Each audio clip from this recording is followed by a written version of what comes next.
میرے 4 بیٹے جنگ میں کھو گئے, چھوٹے چھوٹے بچے جنگ میں کھو گئے, مل نہیں رہے. فوجیوں کو حکم دے مجھے میرے بچے تلاش کر کے دیں.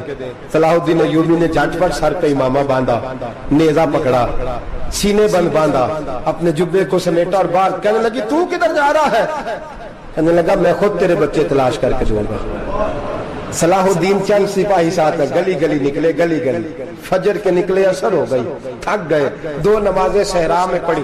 جنگل کے اندر پہنچے تو ایک کونے میں 4 بچے ایک جگہ ڈرے اور سہمے ہوئے بیٹھے ملے. صلاح الدین ایوبی اٹھا کے لائے, ماں کو کہنے لگے تیرے بچے ہیں.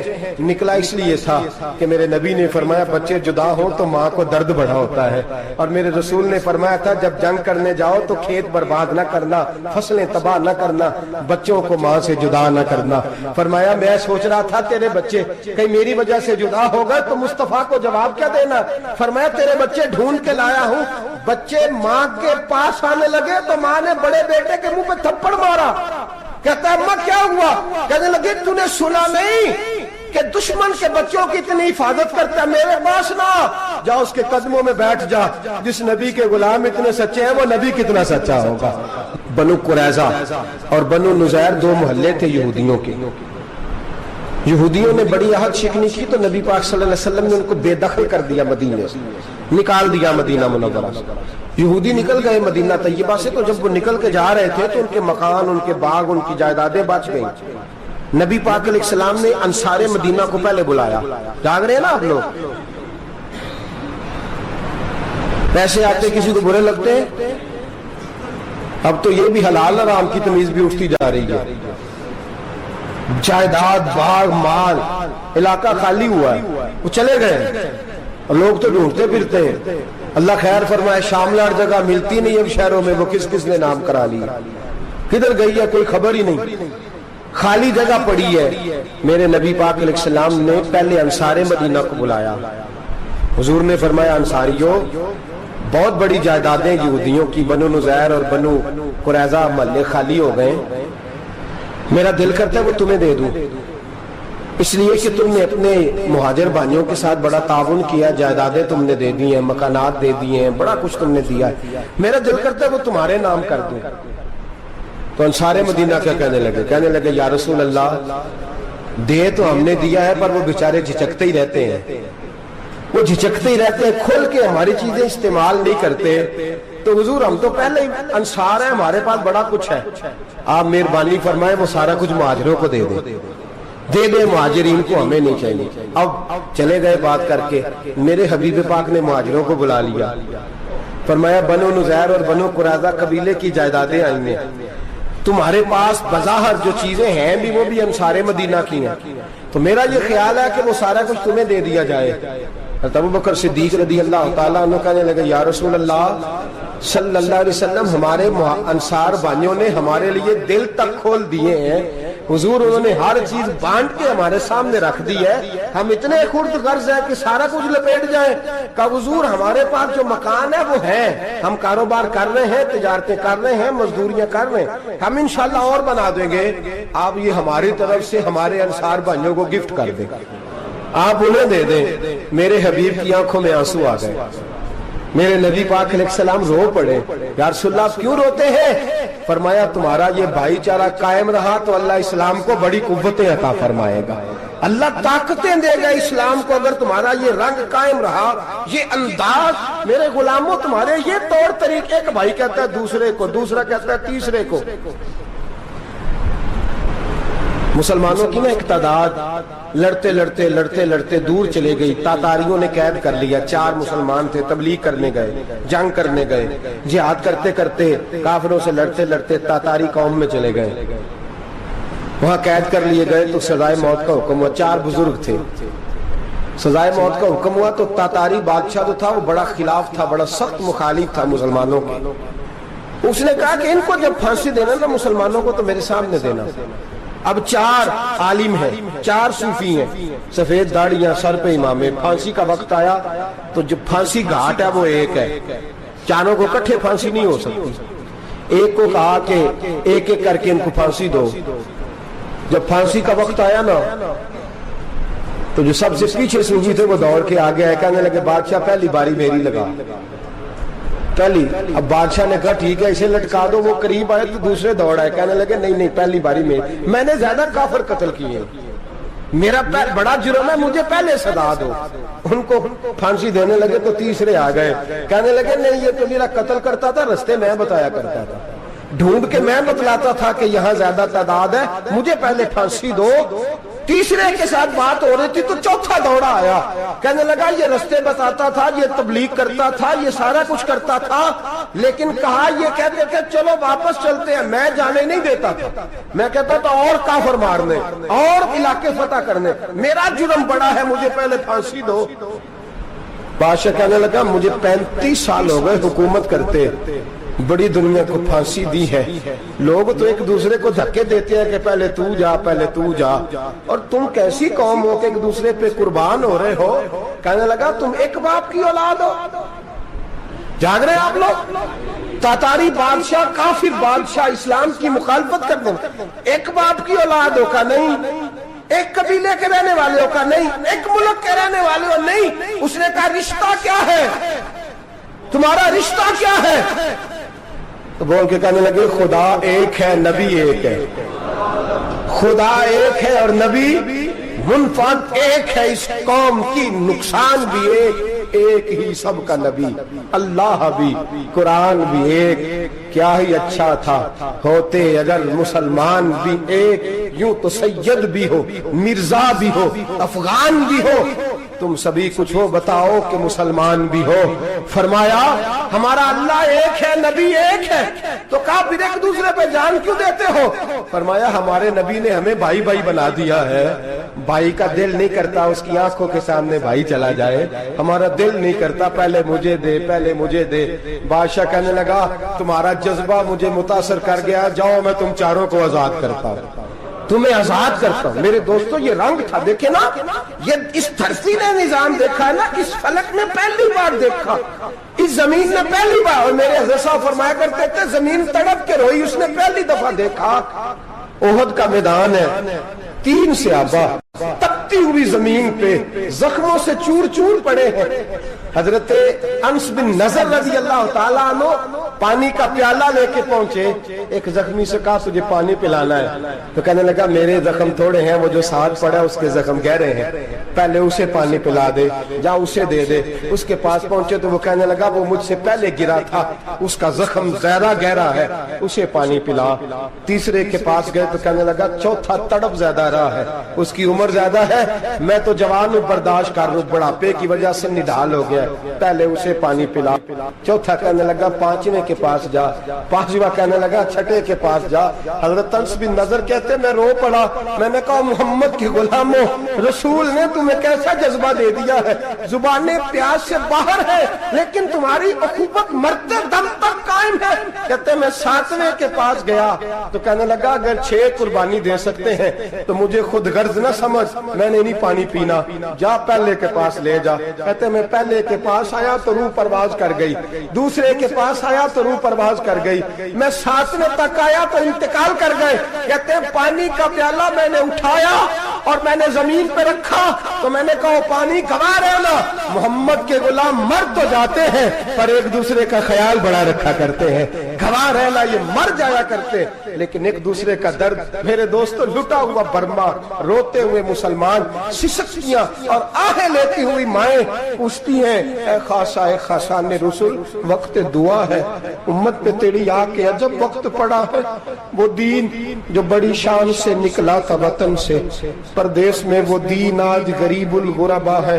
فریاد ہے اے کشتی امت کے نگہباں, بیڑا یہ تباہی کے قریب آن لگا ہے. اور کیا خوبصورت جملے کہے تھے کہ نبی پاک صلی اللہ علیہ وسلم نے, حضور نے فرمایا تھا میرا مومن ایک جان کی طرح ہوتا ہے, ایک جان کی طرح ہوتا ہے. ایک کو تکلیف ہو جسم کے ایک حصے کو, سارا حصہ پریشان ہوتا ہے. فرمایا یہ ایک مکان کی طرح ہے, ایک اینٹ دوسری اینٹ کو مضبوط کرتی ہے. فرمایا یہ مضبوط لوگ ہیں, یہ مضبوط لوگ. حضرت عمر فاروق کا زمانہ ہے, ایک آدمی نے سیری بھیج دی ایک گھر میں بطور تحفہ, قحط کا زمانہ تھا, گوشت ملتا نہیں تھا, جانور. ایک آدمی نے سری بھیج دی ایک آدمی کے گھر میں, اس نے کیا کیا, اس نے اپنی بیوی سے کہا ہماری تو خیر ہے، ساتھ والا پڑوسی زیادہ غریب ہے، ادھر نہ بھیج دے، یہاں گندم امیر شہر کی ہوتی رہی خراب اور بچی کسی فقیر کی فاقوں سے مر گئی، کہا ساتھ والے پڑوسی کے گھر سے میں کئی دنوں سے بھوک کی آوازیں، وہاں بھیج دے۔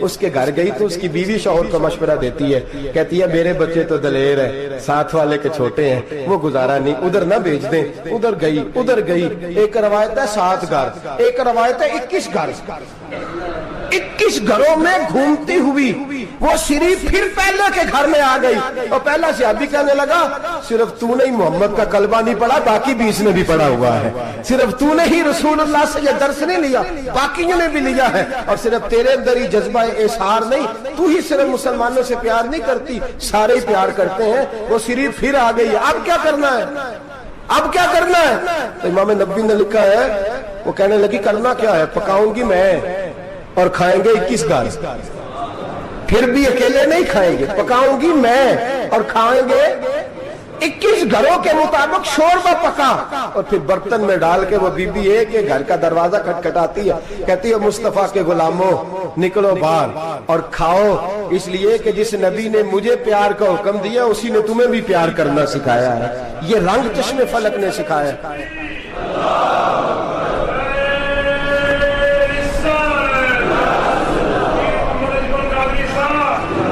آپ کی بڑی مہربانی، زندہ باد وہی ہے جس کو اللہ رسول زندہ باد فرمائے، بڑی مہربانی، اللہ جزا دے۔ عرض یہ کرنے جا رہا تھا کہ رسول کریم صلی اللہ علیہ وسلم نے یہ پیغام دیا امت کو، فرمایا دیکھیں نا کتنے بڑے لفظ ہیں، یہ نہیں فرمایا دوزخ میں جائے گا، یہ نہیں فرمایا کہ اسے جہنم کی سزا ملے گی، میرے نبی نے فرمایا میں اسے مومن مانتا ہی نہیں، میں اسے مسلمان اپنا مانتا ہی نہیں۔ حضور کسے؟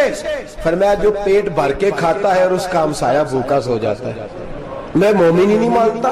سزا تو تب ملے گی نا کہ جب میں کسی سزا کا اعلان کروں، میں مانتا ہی نہیں، وہ میرا ہے ہی نہیں، خود پیٹ بھر کے کھا رہا ہے، ہمسایہ اس کا بھوکا، میں نہیں مانتا۔ انما المؤمنون اخوہ، مومن بھائی بھائی، میں مانتا ہی نہیں اسے۔ اور میرے حبیب پاک اتنے بڑے لفظ حدیث میں اور کہیں نہیں ملیں گے، آپ کو اتنے بڑے جملے کہیں نہیں ملیں گے۔ میرے نبی پاک نے فرمایا اللہ کہے گا قیامت کے دن، کون؟ اتنے بڑے لفظ حدیثوں میں ملتے نہیں جتنے یہ ہیں۔ حضور نے فرمایا رب فرمائے گا بندے سے کہ میں تیرے پڑوس میں بھوکا تھا، تو نے مجھے روٹی کیوں نہیں کھلائی؟ کون کہہ رہا ہے؟ اللہ کہہ، میں بھوکا تھا تو نے روٹی نہیں دی، میں ننگا تھا تو نے کپڑا نہیں دیا، میں پیاسا تھا تو نے پانی نہیں پلایا، میں بیمار تھا تو تیمارداری۔ یا اللہ نہ تو کھاتا ہے، نہ پیتا ہے، نہ کپڑا پہنتا ہے، نہ تو بیمار ہوتا ہے، لا تاخذہ سنۃ ولا نوم، تجھے بیماری آتی نہیں، اونگ نیند نہیں آتی، میرے مالک تو میرے پڑوس میں تھا۔ تو حضور فرماتے ہیں رب فرمائے گا وہ جو بندہ تیرے پڑوس میں بھوکا تھا تو بندہ تو میرا ہی تھا نا، وہ جو بندہ تیرے پڑوس میں ننگا تھا تو بندہ تو میرا ہی تھا نا، وہ جو تیرے پڑوس میں پیاسا تڑپتا رہا تو وہ میرا ہی بندہ تھا۔ تو دوائی لینے جائے تو بڑے اسپتال میں اور اس بیچارے کو 20 روپے پرچی کے بھی میسر نہ آئے تو میرا ہی بندہ تھا۔ میرے دوست خیال کر اور یاد رکھ، یہ جو ہمسائے ممالک میں ظلم ہوتے ہیں، زیادتیاں ہوتی ہیں، ہمارے گھر کا پنکھا اچھا چلتا ہے، ہم جلوس اس وقت نکالتے ہیں جب ہماری لائٹ بند ہوتی ہے، ہم جلوس اس وقت نکالتے ہیں جب ہمارا ایسا جو ہمیں تنگ کرتا ہے، ہم اس وقت درد محسوس کرتے ہیں جب ہمارے گھر تک آگ آ جاتی ہے۔ یہ جو باہر آگ جل رہی ہے یہ تیرے گھر بھی آ سکتی ہے، یہ جو باہر فساد ہو رہا ہے یہ تیرے دروازے تک آ سکتا ہے۔ میرے رسول پاک نے ایک جان، مسلمان کو ایک جان قرار دیا۔ مجھے بتائیے انگلی کو کٹ لگ جائے، مسلمان ایک جان ہے نا، انگلی کو لگ جائے کٹ،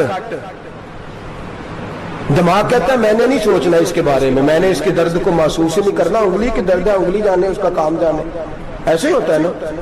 بولے پیروں سے کہتے ہیں، انگلی کہتی ہے چل ڈاکٹر کے پاس، پیر کہتے ہیں نہیں میں نے نہیں جانا، انگلی کا کام ہے انگلی جائے، ایسے ہی ہے نا۔ دل سے کہتے ہیں تو تڑپ تھوڑا سا، انگلی کو درد ہے، کہتے میں کو تڑپوں، انگلی کا ماما، انگلی جانے اس کا کام جانے۔ ٹیلی فون کرنا ہے ڈاکٹر صاحب کا پتہ کرنا ہے تو کان کہتے ہیں میں نے نہیں بات سننی ڈاکٹر صاحب کی، زبان کہتی ہے میں نے نہیں بولنا، انگلی جانے، ایسا ہوتا ہے۔ پیر احتجاج کرتے کہ میں نے ڈاکٹر کے پاس، میں کچھ چکر کھاتا پھروں ڈاکٹر کی دکان کی، انگلی کو درد ہے انگلی جانے، ایسا ہوتا ہے بھئی۔ میرے رسول پاک نے فرمایا مسلمان ایک جان ہے، تو درد برما کے مسلمانوں کو ہو رہا ہے تو پاکستانی کہہ رہے ہیں کوئی بات نہیں، وہ جانے، ان کا کام جانے. ایک جان ہے نا، درد ہونا چاہیے، تکلیف ہونا چاہیے. پھٹے پہ باتیں ہوتی ہیں اس موضوع پہ، اسمبلی پہ گفتگو ہوئی ہے اس موضوع پہ، آپ کی صوبائی اسمبلیاں اس موضوع پہ بولی ہیں، آپ کے کونسل اس موضوع پہ بولے. ہم تو اپنی اپنی سیاستیں، اپنے اپنے تماشے، اپنے اپنے چکروں میں لگے ہوئے. وہ دریا کے اندر سسکتے مسلمان، بنگالی کہتے ہیں ہمارے نہیں، برمی کہتے ہیں ہمارے نہیں، پاکستانی کہتے ہیں ہمارے نہیں، ترکی کہتے ہیں. وہ کس کے ہیں؟ وہ کس کے ہیں؟ وہ اللہ کے بندے ہیں، محمد عربی کے غلام ہیں صلی اللہ علیہ وسلم. لیکن میرے دوستو، کیا ہمیں کیا غرض ہے؟ وہ جانے، ان کا کام جانے. یہ جب تیرے پیروں تک آگ آئے گی پھر تجھے پتا چلے گا یہ بڑی سخت آگ ہے. آج جس کافر نے برما پر عرصہ دراز تنگ کیا ہے، مسلمان تھوڑے تھوڑے مفاد لینے کی خاطر نا، بنو عباس اور بنو امیہ کی جنگ چل رہی تھی. بنو عباس جو تھے وہ غالب آ گئے، بنو امیہ جو تھے ان کی حکومت ختم ہو گئی. تو عیسائیوں نے بنو امیہ سے کہا کہ ہم تمہارے ساتھ تعاون کرتے ہیں، ہم تمہارے ساتھ تعاون کرتے ہیں اور بنو عباس پہ غلبہ پا کے تمہیں حکومت دلاتے ہیں. بنو امیہ بڑی جدوجہد کر رہے تھے بادشاہی کے لیے، لیکن انہوں نے کہا کہ ہم لڑ رہے ہیں، کوشش کر رہے ہیں، لیکن ہمیں کسی کافر کی مدد کی ضرورت نہیں. ہم جتنا مرضی لڑیں لیکن کافروں کے ہاتھوں بنو عباس کو مروانے کو ہم تیار نہیں ہیں. ہمیں خبردار، تمہارا آپس کا معاملہ ہے، ہم خود نمٹ لیں گے، تمہیں اجازت نہیں دیتے تم اندر کودو اور کود کر کے تم فسادات پیدا کرو اور مسلمانوں کے اندر تقسیم کرو. میرے دوستو، مسلمان کو سوچنا چاہیے، سوچ بڑی رکھنی چاہیے. گھر کی جنگ سے نکل آ، اب بہو ساز کے جھگڑے سے باہر آ جا، اب ملے کی سیاست چھوڑ کے باہر کا سوچ. اب اسلام کو تیری حاجت ہے. اب پوری دنیا جب مسلمان کو دیکھے نا، فیس بک یوز ہوتی ہے، اس پہ نوجوان جب اسلام کی بات کرنے لگے گا، اس پر جب بڑا اسلام کی بات کرنے لگے گا، پوری دنیا میں پیغام جائے گا کہ مسلمان اب جاگنے لگا ہے، مسلم خوابیدہ بیدار ہونے لگا ہے، اب اس کی آنکھیں کھلنے لگی ہیں، اب یہ اپنے مذہب کی بات کرتا ہے، اب یہ اپنے ملک سے، صوبے سے، برادری سے نکل کر بولتا ہے. اب یہ کہتا ہے کہ بازو تیرا توحید کی قوت سے کبھی ہے، اسلام تیرا دیس ہے، تو مصطفی ہے. اب یہ بڑی سوچ رکھتا ہے، اب یہ عالمی بات کرتا ہے. میرے دوستو، ہمارا تو حال یہ ہے، امام اعظم ابو حنیفہ کا فتویٰ ہے، آپ فرماتے ہیں جو مولوی عالمی حالات سے باخبر نہ ہو وہ جمعے کی تقریر نہ کرے، وہ مسلمانوں کی رہنمائی نہیں کر سکتا. عالمی حالات سے جو خبردار نہ ہو، تو جس کو چھٹی ہو جائے، تو نے ختم نہیں پڑھا، دوڑ جا مسجد سے، تو ختم نہیں پڑھتا ہمارے، تجھے پتہ ہی نہیں تو کہاں رہتا ہے، بھاگ جا. وہ عالمی حالات پہ بات کرے گا کیونکہ بیچارے کو تو پتہ ہے میری سویرے چھٹی ہو جانی. سیاست کا لفظ چھیڑا نہیں تو میں گیا نہیں. یاد رکھے، وہ جو بیداری ہے، وہ جو اعلیٰ ظرفی ہے، وہ جو بڑی سوچ ہے، وہ جو ملت کی سوچ، وہ جو قومیت کی سوچ ہے، وہ جو آگے بڑھنے کا زاویہ ہے، وہ تو اندر. اقبال کہتے ہیں گلا تو گھونٹ دیا اہل مدرسہ نے تیرا، گلا تو گھونٹ دیا اہل مدرسہ نے تیرا. تجھے تو مدرسے والوں نے پلیٹ پکڑا دیا ہے کہ جا سویرے لنگر کٹھا کر کے لا اور دوپہر کو روٹیاں مانگ کے لا اور دیکھ آج مرا کون ہے، ختم کس کا پڑھنا ہے. تو گلا تو گھونٹ دیا اہل مدرسہ نے تیرا، اب کہاں سے آئے گی صدا لا الہ الا اللہ. تو گھونٹ دیا تیرا گلا، تو کیسے بڑی بات کرے گا؟ بڑی بات کے لیے بڑی سوچ چاہیے، بڑی تگودو چاہیے، بڑی کوشش چاہیے، بڑا حوصلہ چاہیے. مسلمان چھوٹی چھوٹی لڑائی میں، چھوٹی چھوٹی جنگ میں، ایک دکاندار دوسرے دکاندار سے لڑ رہا ہے، گلی والا دوسری گلی والی سے لڑ رہا ہے، محلے والا محلوں پہ اعتراض. ایک شہر میں رہنے والے میں نے دوسرے محلے پہ اعتراض کرتے دیکھے. یقین کریں، ایک شہر میں رہنے والے، علاقے میں بسنے والے کہتے ہیں بھائی توبہ ہے اس محلے تو اللہ ہی بچائے. لا حول ولا قوت. وہ جو تقسیم در تقسیم کی سوچ ہے، اس نے چھوٹے چھوٹے ٹکڑوں میں مسلمانوں کو بانٹ دیا ہے. چھوٹی چھوٹی تقسیم ہے، چھوٹا چھوٹا ہمارا مزاج ہے، چھوٹی سوچ ہے. بڑی سوچ کی بات سنیے. صلاح الدین ایوبی، جاگ رہے ہیں نا آپ لوگ؟ تو آخر حضرت صاحب ایڈی وڈی گل چھیڑ چھڑی ہے، یہ مطلب ہی کون نہیں، کنے برما جانا ہے تو کنے مدد کرنی ہے. میں تو بھائی فریضہ سر انجام دے رہا ہوں. میرے نبی نے فرمایا برائی کو یا ہاتھ سے بدل، ہاتھ سے نہیں بدل سکتا تو زبان سے تو بولنا. تو میں معذور ہوں، کمزور آدمی ہوں، ہاتھ سے بدلنے کی طاقت نہیں رکھتا، تو دوسرے درجے پہ تو مجھے عمل کرنے دو نا. اثر کرے نہ کرے سن تو لے میری فریاد، نہیں ہے داد کا طالب یہ بندہ آزاد. رونے تو دو، تڑپنے تو دو، آہیں تو بہانے دو، سسکیاں تو لینے دو، مار کھائیے تو تڑپنے تو دو. وہ قرآن پاک برما میں پابندی لگی ہے تو میں یہاں سوچنے لگا ہوں کہ وہاں تو پابندی لگی ہے، یہاں پہلے لوگ کوئی نہیں پڑھتی.